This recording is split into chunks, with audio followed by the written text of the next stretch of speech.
Stargate Hellraiser here again, and it's time for more spoilers. Spoilers, spoilers, spoilers. If you don't want to be spoiled, get out now. This is the third and final round of the Anti-Tower.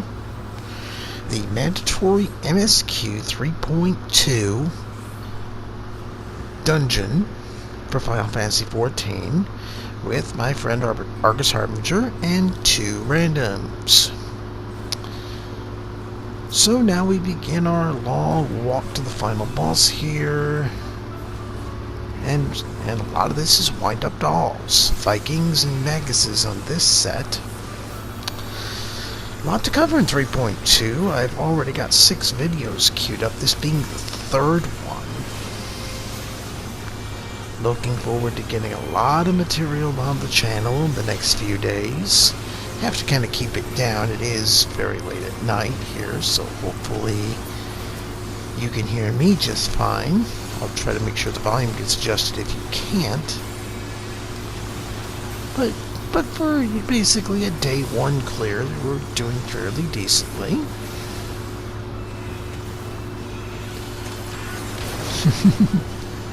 That's almost kind of an approximation of the Black Mage, at least LB1 or 2 with the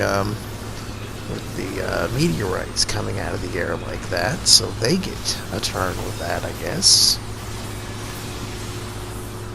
So we cleared that pull.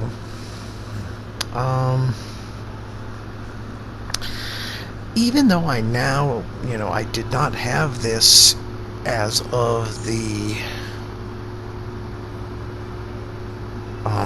as of the part 2 video, I did get an A5 kill and an A6 kill, and got my bolt.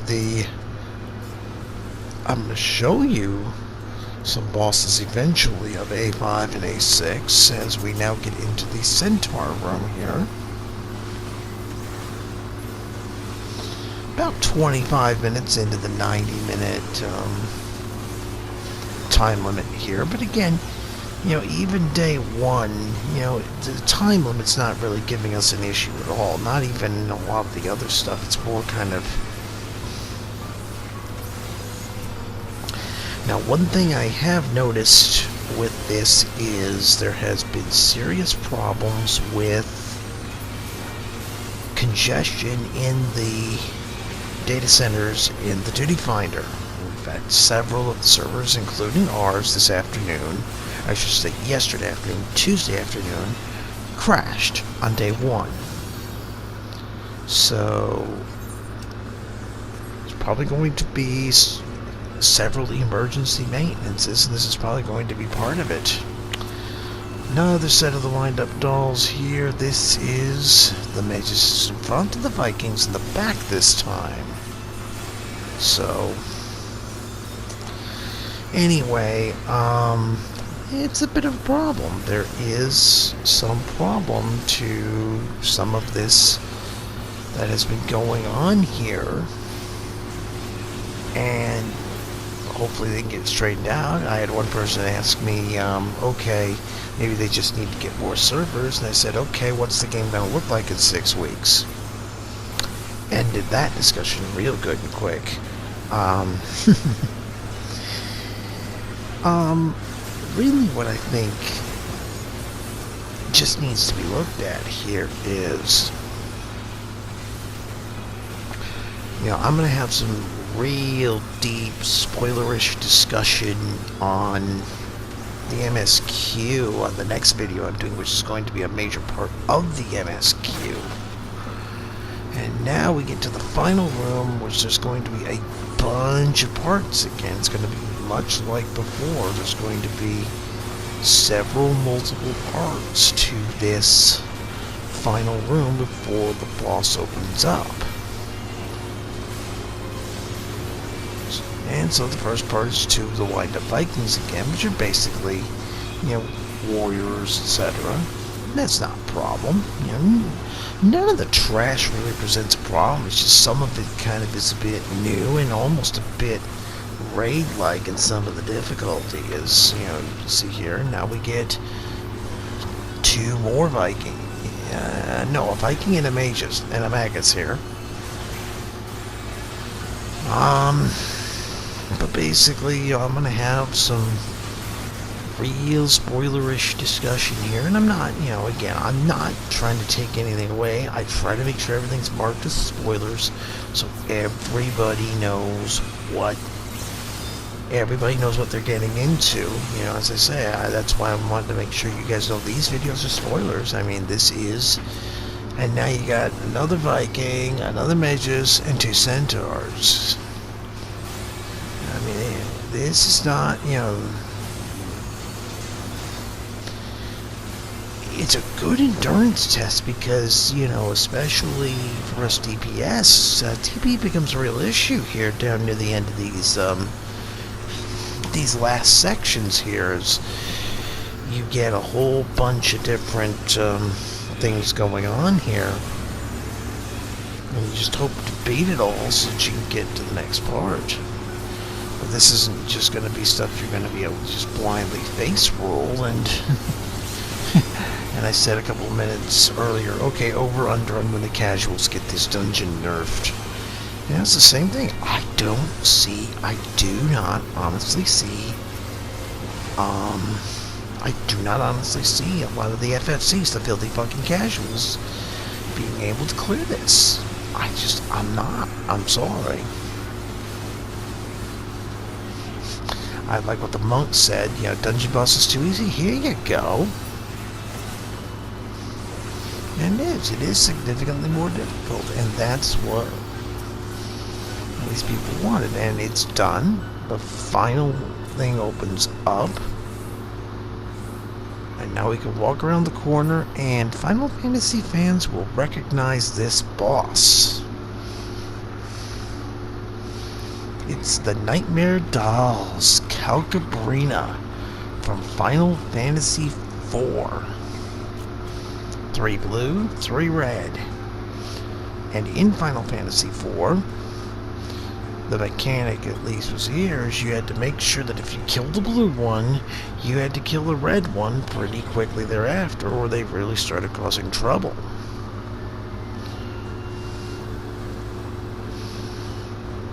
This actually is a 2-part final boss fight. You start with the 6, 3 Calcas, 3 Barinas.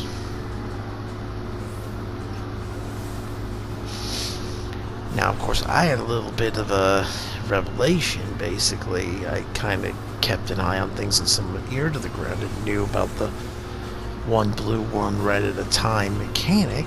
So, Arcus goes in, starts agging the red ones. All these new areas are 10-point achievements. The anti-tower, each of the things. Now, the biggest problem with this first part of the fight is the AoEs and the damage areas are a real mess. So now what you're trying to do, so there's a red one dead, now do the blue one. But they're so squishy, it really doesn't matter. As long as your DPS and everybody else is paying attention, there really isn't going to be a problem here. And of course, the fewer of these there are, the easier they become. And of course now,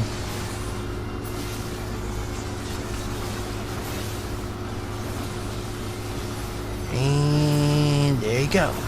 So the 6 dolls are dead. They're quite squishy. But of course they all revive.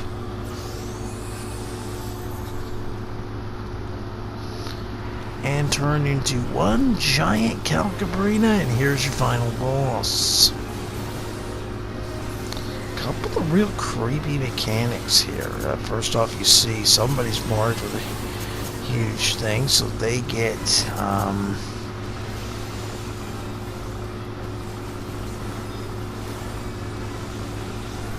there's a nice deep headbutt. So now brace. This I didn't get the first time. It's a 3. It's that same thing with Ravana. So of course every time you hit it, it will hit you for something, knock you back. It's about an 1800 point, thing there, so you can't really.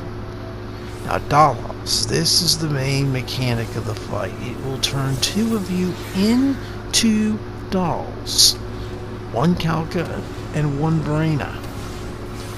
Of course, you're going to be feathered up. You're also going to be giving everybody else those same AoEs from the first fight. and you're going to be bleeding on top of it.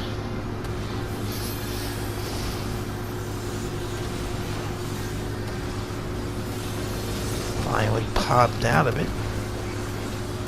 And of course, the slapstick was basically knocking your head in the ground repeatedly while they're doing it too. So that is basically the fight. That is basically a good part of the fight right there, is you get that going. And again, knockout, so of course the tank's going to get coinked again. Brace, but you see, that's from the Ravana fight. That's from the Ravana fight. Except this one gets all sides except the front, so everybody has to come to the front to not take that damage. Here comes Dollhouse again. And again, there's two dolls. Welcome to the Dollhouse. And of course, again,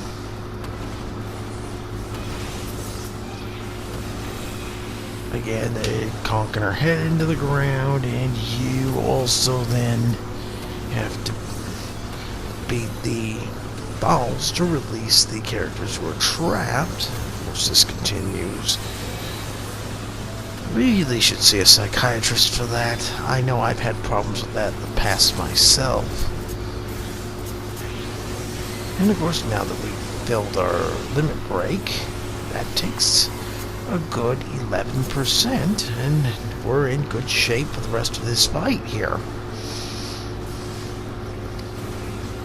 So basically, kind of, I think we get one more iteration of Brace in the Dollhouse, and that will do it.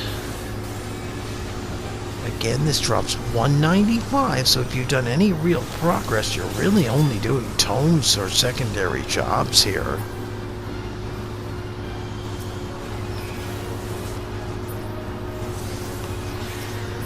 Yep, one final run of the Dollhouse here.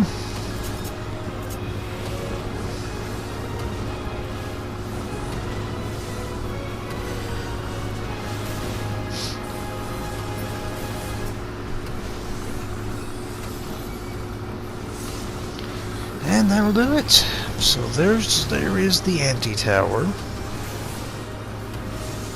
I think this is going to be a very difficult dungeon for the filthy fucking casuals. Everybody else should be able to get it done nicely.